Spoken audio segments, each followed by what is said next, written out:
Welcome to the Rugby Obsession Deep Dive. Get ready, because today we're plunging headfirst into a story that's really gripping the rugby world, especially for fans of one of the sport's most formidable teams.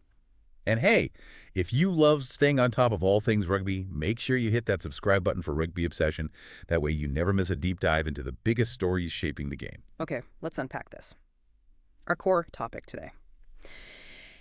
It isn't just some rumor or a passing headline. It's about the very heart of the Springboks' future. Their head coach, Rassie Erasmus. His contract discussions with SA Rugby, they aren't just happening in the background anymore. They seem to be gathering serious momentum. And for good reason, right? His current deal is set to expire after the 2027 Rugby World Cup.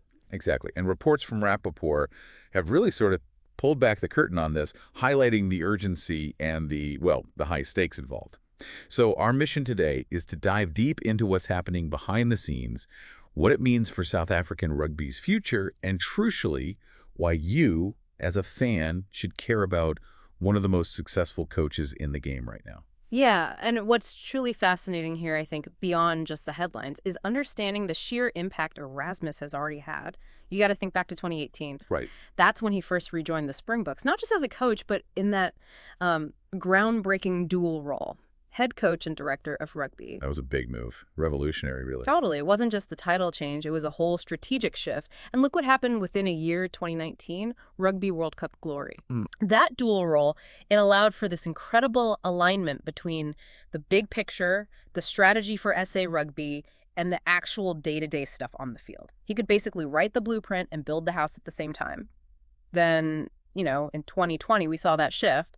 Jacques Nienaber takes over as head coach. Yeah. And Erasmus focuses purely on the director of rugby role, nurturing talent, refining the system. Building the foundations. Exactly. But the story wasn't over. After Nienaber left for Leinster, right after that incredible 2023 World Cup defense, another win built on those foundations. He stepped back in as head coach. He did. This whole journey, stepping up, stepping back, stepping up again, it just underlines how vital he is. Not just a coach, but the architect of the whole thing. Absolutely. Which is why this contract stuff isn't just about one guy. No way. And that brings us back to the urgency, because here's where it gets really interesting. The Rappaport report didn't just hint at interest. No, it was specific. It explicitly stated there are 2 overseas teams actively chasing Erasmus. Wow. And what stands out, for me anyway, is Rassie's desire for certainty. Not just for himself, beyond 2027, but for his entire coaching team. That's key. Because their contracts are all up at the same time, too. Yeah. That really ups the stakes for Surrey, doesn't it? Massively. And when you say his entire coaching team, we're talking about some serious talent there. We really are. Yeah. Who are we talking about specifically? Why is keeping them together so critical? Is it just talent? Or is it something more? Oh, it's definitely more. It's a phenomenal group. You've got Ms. Wandile Stick, the attack coach. Dynamic. Totally. Dan Human, the scrum guru. Vince Jones, the defense mastermind. He's sharp.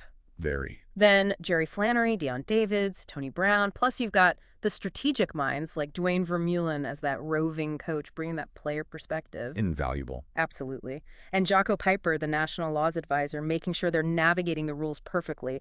Each one is an expert, but together. They're more than the sum of their parts.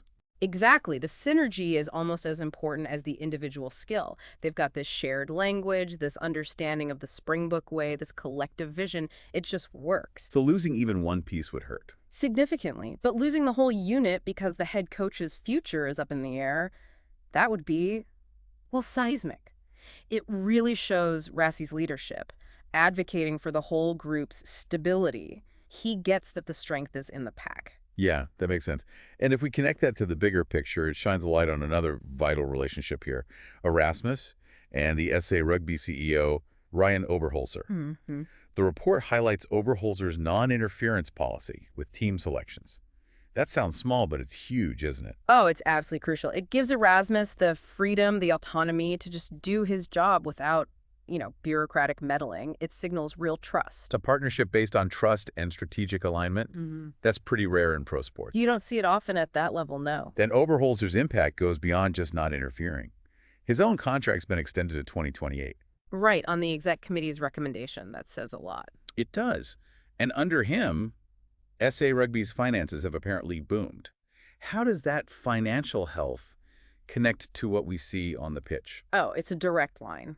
And it's profound. When the organization is financially strong, you can invest properly. Better resources, better coaching. Top-tier coaching staff, yes. Advanced analytics, world-class facilities, player welfare programs, better tours. It all adds up. Stability and investment fuel performance. And the results speak for themselves. Absolutely. Springboks defending the World Cup title, that was huge. But not just them. The Junior Boks winning the U20 championship for the first time in 13 years. Shows the pipeline is strong. Right. And the Blitzboks, the Sevens team, are current World Rugby SVNS champions. That's dominance across the board.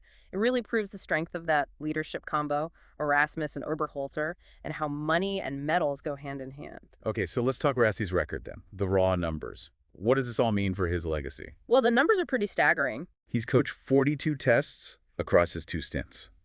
That's a lot of high-pressure games. It really is. Sustained pressure. And his win ratio, 73.8%. Incredible. Which puts him, get this, 6th best in Springbok history for coaches with at least 5 tests. Wow. Who's ahead of him? Legends.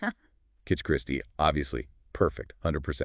Cecil Moss at 83.3, Neely Smith at 80, Ian Kirkpatrick 76.9, and Danny Craven just barely ahead at 73.9. Elite company. Absolutely. But here's the kicker, the really crucial detail. Yeah. Erasmus has been in charge for at least 19 tests, more than any of those guys ahead of him. Ah, okay. That context is vital. Right. It's not just a flash in the pan. It's sustained success at the very highest level over a long period. Exactly. When you look at Christie, Moss, Smith, Kirkpatrick, Craven, amazing records, but much shorter tenures. Erasmus has navigated multiple rugby championships, tough tours, 2 World Cups, consistently delivering against the best. That longevity plus the win rate, it's kind of unparalleled in the modern game. He's not just a winner. He's a consistent winner under intense scrutiny. And the trophy cabinet proves it. 2 rugby championship titles. Yep. That massive British and Irish Lions series win, which is just epic for any coach. Huge bragging rights there. And, of course, back-to-back Rugby World Cups. I mean, how many coaches can say that? Very, very few. It's an incredible haul, which just underlines why keeping him is so important. It really does. And, hey, just quickly, if you're finding this deep dive insightful, please do us a favor and subscribe to Rugby Obsession. It really helps us keep bringing you these analyses. Definitely subscribe. So this brings us to the big question, doesn't it? What happens if SAR can't get this deal done? If they fail to extend his contract and lock down that coaching team? Yeah, but what are the stakes? Well, given everything we've just discussed, his record, the team's success, it's almost certain he's going to attract more suitors, as the report says. And not just clubs, maybe other big international teams. And the assistants, too, presumably.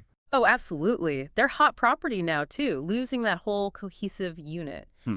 It wouldn't just be a blow. It could genuinely destabilize the Springboks for years. You'd be losing the architect and the master builders. That's a scary thought for Bokke fans.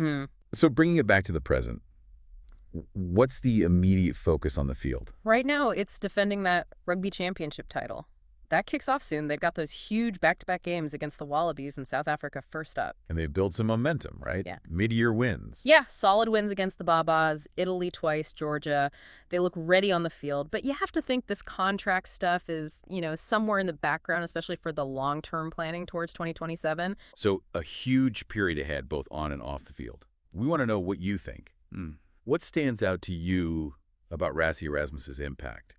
And what do you think this contract decision means for the future of arguably rugby's most dominant team right now? Let us know your thoughts in the comments. What an incredible dynamic journey for Rassie Erasmus and the Springboks. It really just shows how critical that visionary leadership and stability are in elite sport. Especially when it's backed up by a unified coaching team and a supportive union like we've discussed. Yeah. That synergy is key. It really is. Talent, strategy, organization. It's a blueprint for success. We really hope you've enjoyed this deep dive into the future of Springboks rugby and the remarkable career of Rassie Erasmus. Don't forget to subscribe to Rugby Obsession for more insights. Thank you for listening to this deep dive, and we'll look forward to you listening to our next episode.